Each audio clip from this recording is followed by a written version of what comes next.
Just go home and never visit me again." "What?" "While I was out, I found out that my mom had fainted. When I got to the hospital, she wouldn't even look at me or talk to me. I couldn't understand why. I had been taking care of her diligently since she started using a wheelchair. Why would she suddenly treat me like this? Then when I saw the cardboard boxes my husband had brought, I understood everything. It's been 3 years since my husband Alex and I got married. We have been living happily as a couple. Alex was a kind and skilled husband who was good at cooking. But everything changed 6 months ago. My mom had an accident and became wheelchair-bound, so we decided to live together. We moved to a new apartment because the place where we used to live was too small for 3 of us.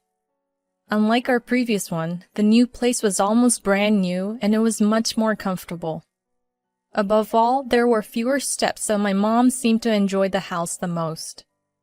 She was thrilled to have enjoyable meals again after feeling lonely living alone in her old house for a long time.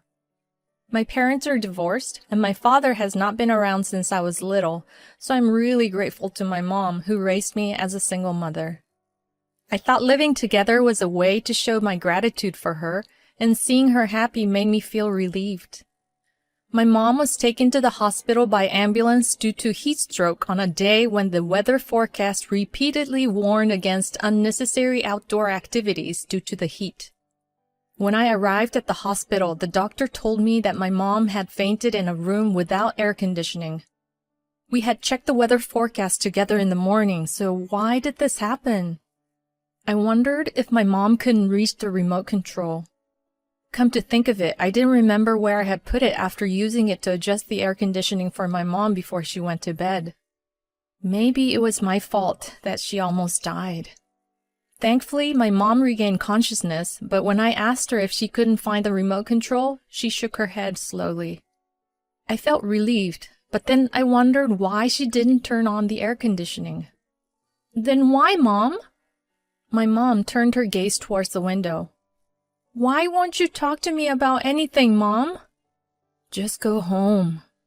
"What?" She didn't speak to me or even look at me after that. My mom had always been adamant about looking people in the eye when talking to them, and she had drilled this into me since I was a child. Even when I was going through the rebellious phase of adolescence and would sometimes utter hurtful words, my mom would still look me in the eye as she spoke to me.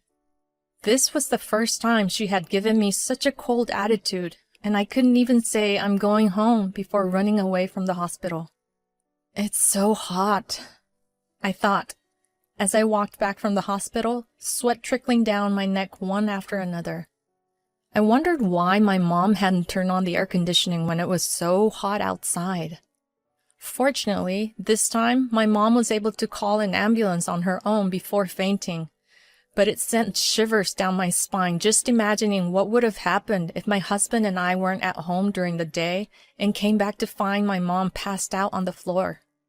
It was the right decision to call an ambulance, but I still couldn't accept the fact that I wasn't informed about it. When my mom became wheelchair-bound, I had told her to call the office immediately if anything happened, because I usually stayed in the office all day. I had to go back to the hospital with my mom's clothes and other things, but I was afraid I would vent all my frustrations on her if I saw her face. When I returned home, a blast of cold air greeted me as soon as I opened the door. "You're back already?" "Yeah, I heard that your mom fainted, so I got permission to leave early." Alex was a kind husband. Even before we got married, he had proposed that we share household chores because both of us were working. He liked cooking so much that he would make curry from scratch using spices, so he cooked for us almost every day. I was already feeling bad about it, considering that I worked long hours and left home earlier than him and came back later than him. But he took care of other household chores like cleaning and laundry happily. After my mom started living with us, there were many things that I had to help her with, so I was grateful for his help. I could only feel grateful knowing that he had left work early for my mom. When asked about my mom's condition, I told Alex that she had to be hospitalized, and he just replied, "I see." "What are those boxes?" I had been wondering about the cardboard boxes since I came back, as there were 2 cardboard boxes placed next to my husband. I thought they were delivery packages, but I hadn't heard anything about anything arriving today. "These boxes? They were folded and stored under the bed, so I assembled them." "That's not what I meant." "Wait, you assembled them? So they're not delivery packages?" There was one cardboard box with its lid open in front of Alex, and when I peeked inside, I saw familiar clothes. "Wait, huh?" It was my mom's clothes. Despite my confusion, Alex didn't seem surprised at all. "Since things turned out like this, let's not let her return home, even if she's discharged from the hospital. Let's place her in a facility somewhere." He handed me a brochure that had somehow been placed on the sofa. "She must have been stressed living with us. It's so sad that her stress kept building up until this happened. My life revolves around her now, and I'm starting to wonder why I married you. This was a good opportunity for everyone." Stress.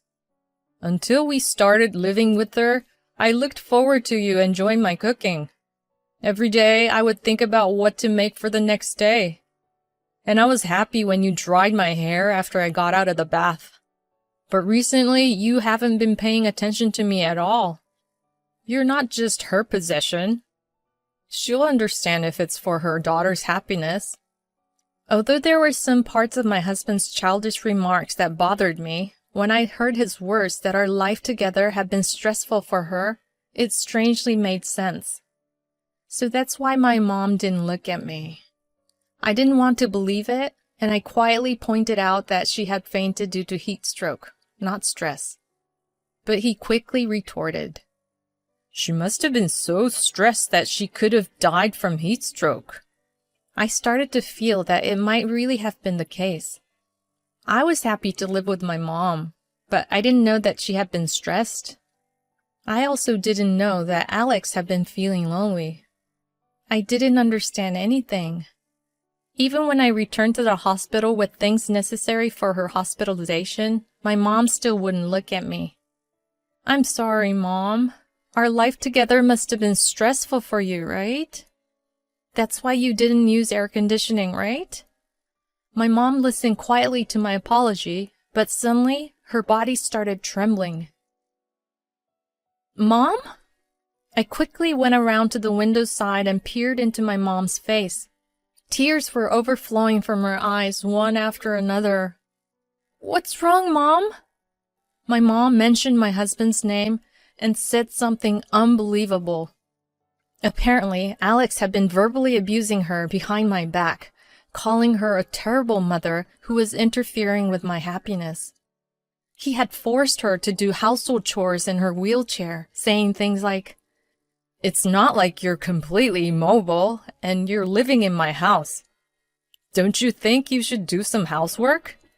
He had told her not to use electricity during the day, not to watch TV, and that using air conditioning was out of the question. He had threatened her, saying that if she were to tell me, he would divorce me. He also reminded her of the hardship she caused me as a single mother, and how she would feel if he ended up divorcing me because of her. She couldn't bring herself to speak up in order to protect my married life. "I've never once thought that you caused me any hardships because my father wasn't around. I'm sorry for not realizing that." We kept apologizing to each other while crying. Despite feeling guilty towards my mom, my anger towards Alex started to build up as soon as my tears stopped. I marched back into the room thinking about what to say to him and saw that he was busy moving more cardboard boxes. There were even more boxes now than when I left. Were there really this many belongings from my mom? "What the hell is all this?" I said angrily, pounding on one of the boxes to show my frustration. But Alex seemed unperturbed and was in a good mood. "I brought them from my parents' house." He casually replied as he peeled off the tape from the nearest box, revealing a strange ornament that I remembered seeing at my in-laws' house. Why would you need to bring something like this from your parents' house? Because my parents are going to live here from today. What? Since I let your mom live with us, it's only fair that my parents live here too. I'll still do the cooking like before, and my mom will help with housework. I can be nice to my parents, and you'll have less burden, and your mom won't be stressed. Everyone will be happy. There's no better plan than this. I couldn't contain my anger towards him, who is now using his own actions to justify what he had done. I talked to you about living with my mom beforehand, didn't I? Why didn't you talk to me even once about this? There's no way you could have prepared all these things in just one day. It's strange, isn't it? Did you do this because you have something to hide? This is my house. I don't need your permission. Alex, feeling inconvenient, said just that and then pretended not to hear anything else. In the meantime, my in-laws showed up to help unpack. I heard your mother is going to a facility after being discharged. That must be tough. My mother-in-law held my hand gently, as if truly worried. Since Alex stayed quiet, I had been determined to confront my in-laws, but I lost my momentum. It might not be the best timing to say this, but Alex had told us about living together before your mother moved in. He said he wanted to take care of us and live together once his married life settled down. We were looking forward to it, thinking of you as our own daughter. She seemed oblivious to the tense atmosphere between Alex and me, and my father-in-law had already started unpacking, so I decided to let her off the hook for now and play along with her conversation. I'm also looking forward to living with you two. I'm glad you came so quickly, but wasn't it difficult to get everything ready in just one day? One day? I received a call from Alex about 3 months ago. He said your mother was going to move into a facility as soon as you were emotionally ready, so he told us to prepare little by little. Uh-huh. He had been preparing for over 3 months and trying to harass and force my mom out, while he was trying to be a perfect son to his parents. I was surprised when he told us to come today, but he said he didn't want you to feel lonely. You know, he's such a family-oriented kid. Alex instructed his parents to come today so that my mom would have nowhere to come back to. Oblivious to everything, his mother looked happy, proud of her son. Your husband's parents are so happy. As his wife, you should be happy too.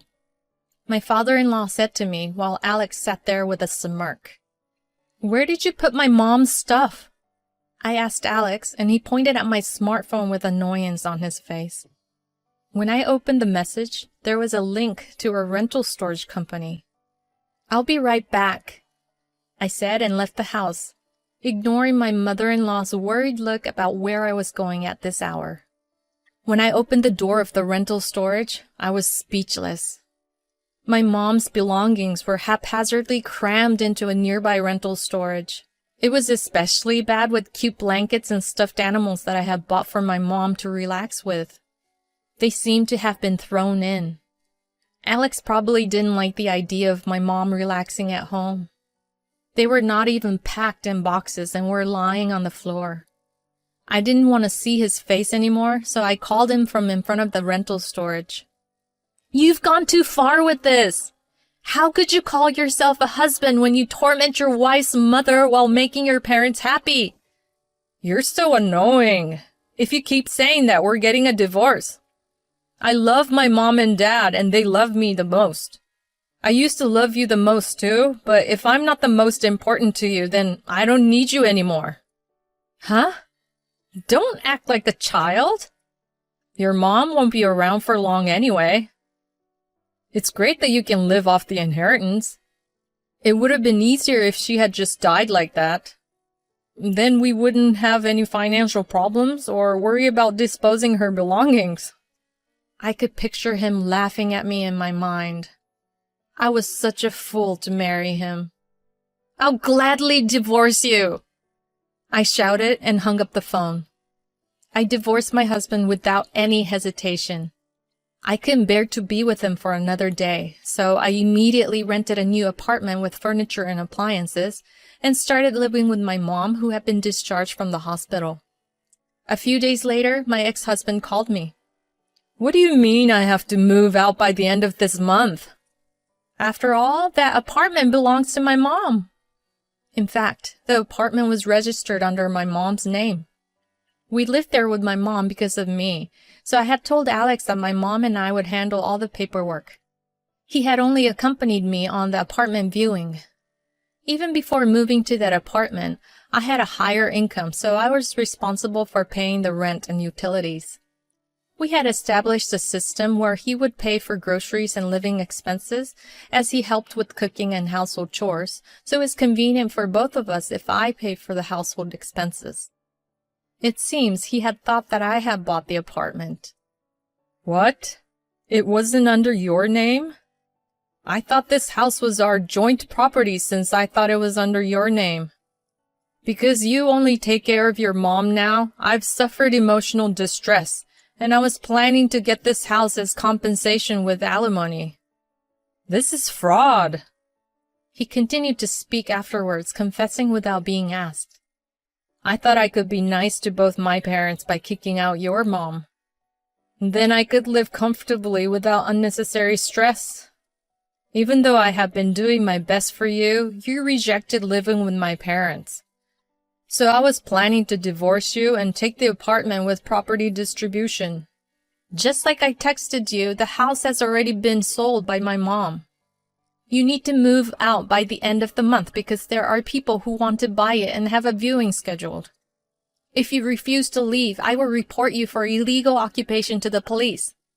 "Don't mess with me. This is my house." Despite his absurd argument continuing, and although it's unfortunate that he couldn't see it, I said with a big smile, "All right, if you really want to live in that house and be nice to your parents, you should buy it with your own money. Go to the bank, get the money, and buy it back." After confirming that he fell silent, I hung up and blocked him. It seems he had been in debt before and had been blacklisted as he was unable to obtain a credit card when we applied for one together at the supermarket. It would be impossible for him to borrow enough money to buy the apartment. As expected, it seemed hopeless, as my mom's smartphone, which I have forgotten to set the block on, received messages from him saying, "Please help me. Let's talk again. I love you," and so on. I don't know what his parents thought after finding out about everything, but as far as I know, they dote on their son, so they'll probably find a way to handle it in the end. I don't need to worry about that guy. I tried to block him immediately on my mom's phone also, but she said, "It's fun, so let's leave it like this for a little longer." She has been drinking beer while laughing at my ex-husband's messages for the past few days. But you know, I do feel sorry for causing your divorce because I became wheelchair bound. Alex and his parents were very good to me until this happened.